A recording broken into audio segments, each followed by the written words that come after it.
un tratado de libre comercio y la globalización y el comercio. ¿Por qué? Porque los beneficiados están dispersos por todas partes.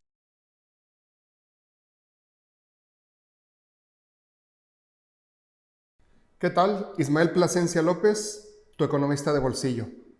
Y siguiendo con este importante tema de lo que es el comercio, déjenme decirles que a pesar de que los números son contundentes y se demuestra que el comercio es bueno para todos, el gran tema es un país o un grupo de personas que diga por qué ellos ganan más que yo, por qué ellos están ganando un 5% y yo un 3%, o por qué ellos ganan un 30% y yo un 20%.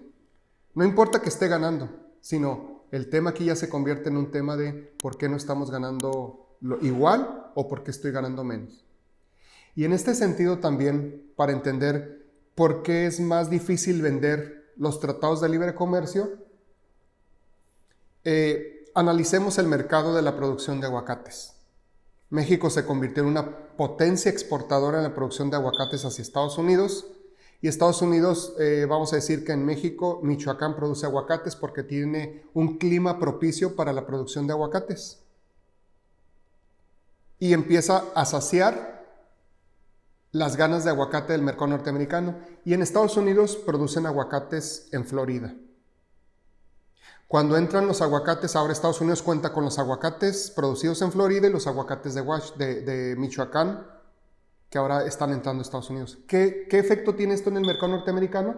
Que baja el precio de la libra de aguacate y el consumidor está contento porque ahora el aguacate cuesta menos. Sin embargo, ¿quién está enojado? Los productores de aguacate en Florida. Y lo que hacen los productores es organizarse e ir a la Cámara de Representantes o al Senado a exigir que les apoyen en proteger su mercado porque les está ocasionando desempleo y una menor ganancia.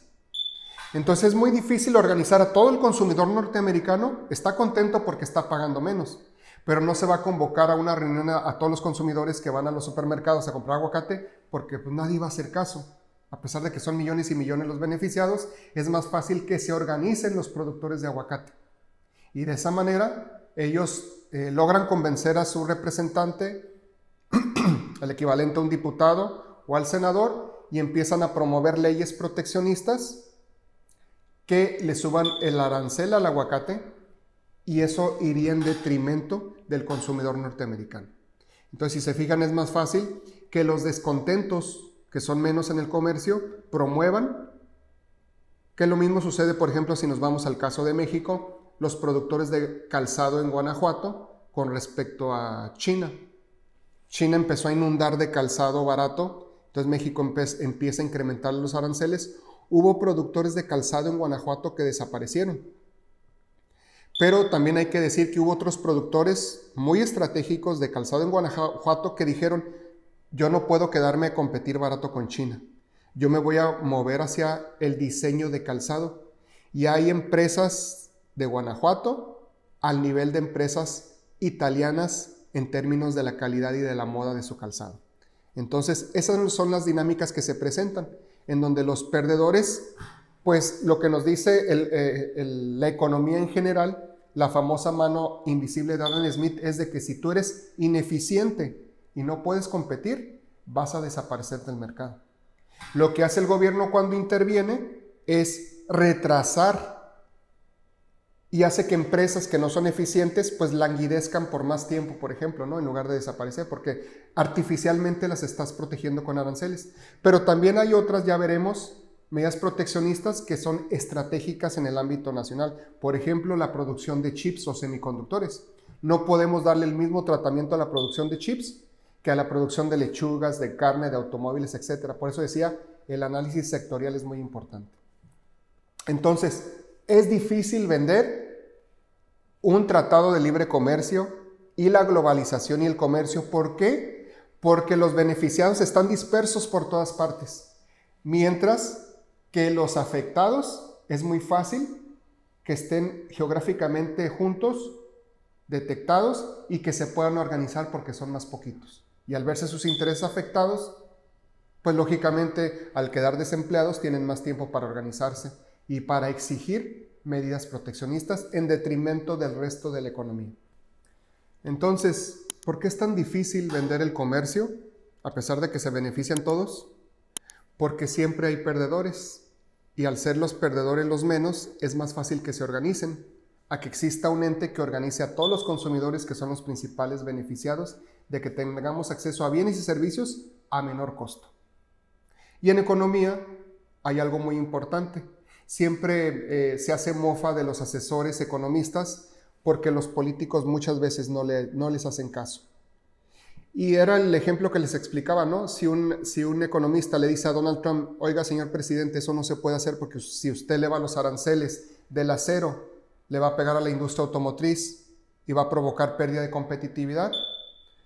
Él dice, sí, pero los afectados aquí vamos a poner 120,000 personas, mientras que los que me van a aplaudir son millones de personas. Ese es el tema que lo hace tan complicado. Eso es por un lado el tema político, ideológico, y por otro lado el tema de dos conceptos importantes, lo que es la economía positiva y la economía normativa.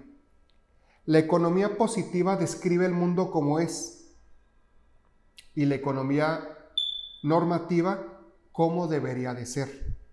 Entonces, como les decía, cuando se analizan los datos duros de exportaciones, de importaciones, de ganancias, etc., no cabe duda que Estados Unidos, Canadá y México se han beneficiado los tres. Eso nos dice la economía positiva, lo que es. El problema viene con lo que debería de ser, y en donde cualquiera se puede preguntar, ¿por qué México ganó más que yo?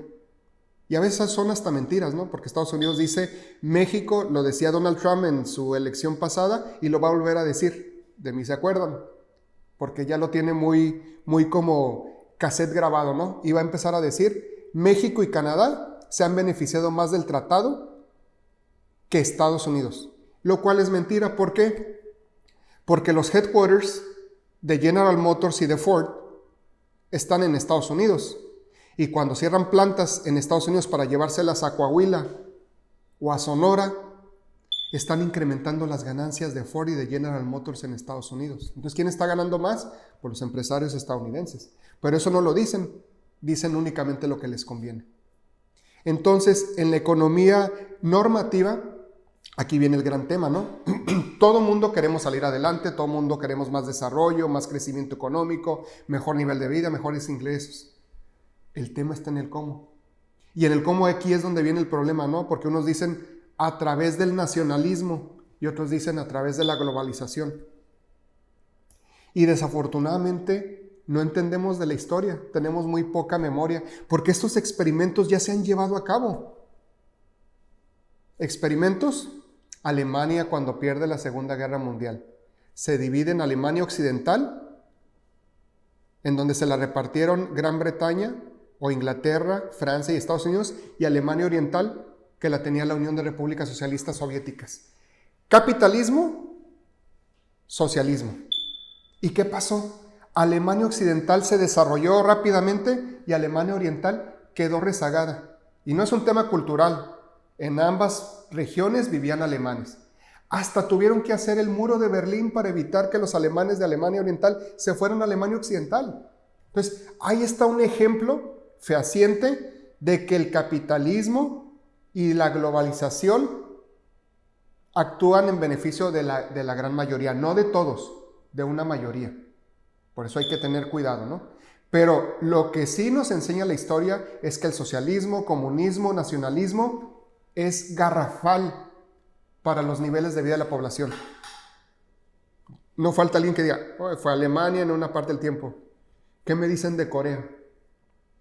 Corea del Sur, capitalista, una nación que en un territorio muy pequeño y con 1/3 de la población de la que tiene México, tiene un Producto Interno Bruto más grande que el de México.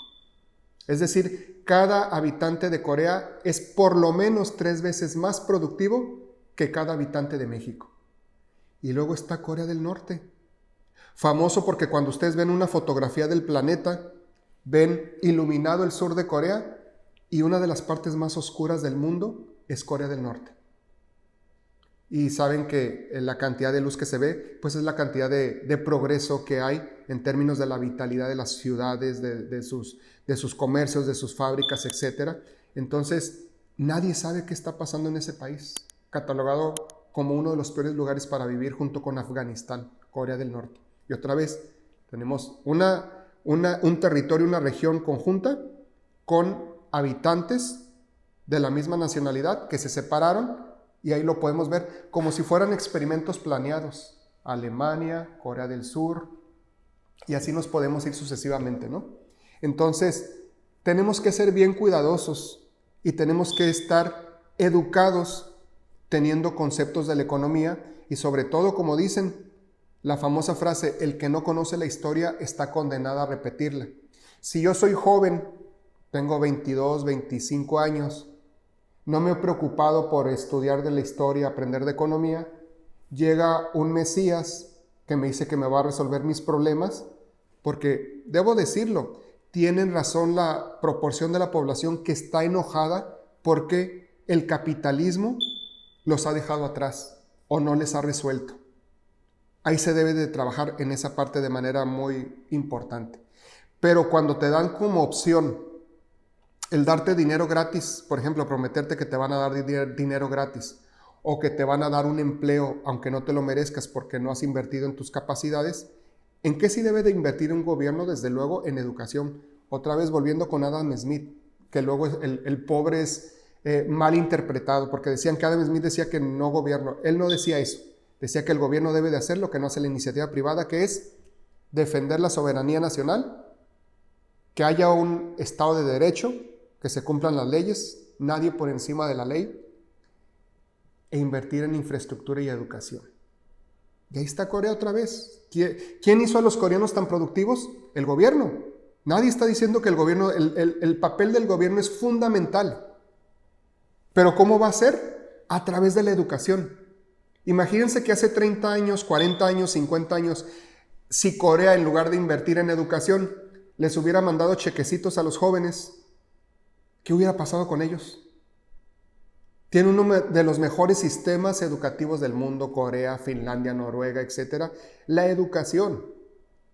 Esa es la parte en la que los gobiernos deben de invertir. Entonces ahí tenemos la economía positiva, el qué, y la economía normativa, el cómo lo hacemos. ¿Cómo lo vamos a hacer? ¿Cómo vamos a tener niveles de desarrollo? Y ahí es donde como sociedad nos tenemos que poner de acuerdo y discutir. Y discutir de manera lógica. Y discutir con datos. Y discutir con la evidencia empírica y con la evidencia histórica. ¿Qué hicieron estos países para estar donde están? ¿Por qué México siempre parece que despega y no despega? Porque México son dos regiones, ¿no? Una región que está desarrollada y otra región que sigue en el atraso. La pregunta es, ¿va a mejorar la región atrasada quitándole a la región avanzada a través de los impuestos, mandándolos a la región atrasada? ¿Va a servir de algo si no tiene educación? ¿Si no tiene la infraestructura adecuada? Esos son los planteamientos que nos tenemos que hacer si queremos que nuestro país salga adelante y que se aproveche las coyunturas que se presentan. Porque mucho se ha hablado del famoso nearshoring, en donde dijeron, qué mala onda que haya una guerra comercial entre Estados Unidos y China. Pero ¿qué creen?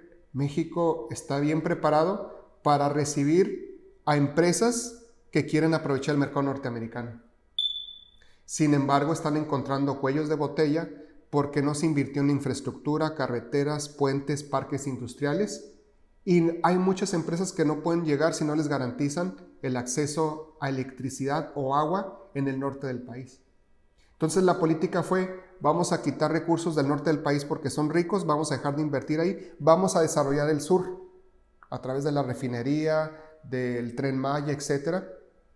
Pero el gran tema aquí, costo de oportunidad, es ahorita que se presenta la coyuntura, la hemos aprovechado medianamente.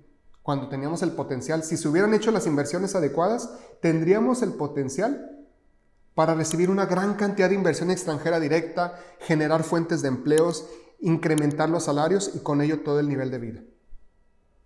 Sin embargo, hay cuellos de botella muy fuertes y esto provoca que el famoso nearshoring sea aprovechado más por otros países. Fíjense, near significa cerca. México está cerca de Estados Unidos, lógicamente, y por lo tanto va a ser beneficiario, pero no. Se han beneficiado países como Vietnam y como Filipinas, que están muchísimo más lejos que el propio México. Y esto habla de la importancia de lo que tenemos que hacer como país. Hasta aquí esta cápsula, les agradezco.